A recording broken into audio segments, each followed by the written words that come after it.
बने आशीर्वाद दे दाई, आज और नौकरी का पहला दिन है वो। खुश रह बेटा, का नौकरी पा है? बिजली विभाग में लगे दाई। बने बेटा, बने बने। अरे चन्ना हाँ आ थो ले दे जा थो। ठीक है, दीदी का पहली जान है बिजली बिल दे बस। ले ठीक है बेटा। हाँ हाँ। चल तो मनी सो सेटिंग पारा ढाल स्टार्ट करबो। तो अबे फिर तो सेटिंग वाला काम चालू करे मरवाबे का बे।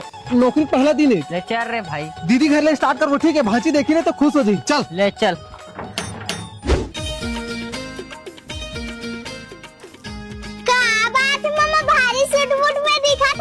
अरे आज तो नौकरी लगे भाजी बिजली विभाग में। हाँ लगा था ना एकदम हीरो।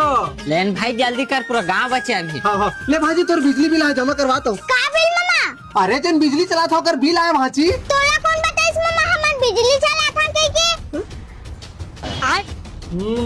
वो मीटर लगे दिन का है भाजी। तई मीटर का है मामा? सरकारी। हां तो सरकार भरे बिजली बिल हमन का भरबो। अरे भाजी तो मीटर तुम्हार लगे है ना। मीटर कौन लगे इस मामा? बिजली विभाग वाला मन। बिजली कहां ले आथे? बिजली विभाग से। और तोला कौन भेजे मामा? बिजली विभाग वाला मन। हां तो बिजली बिल पे सही भरना मामा।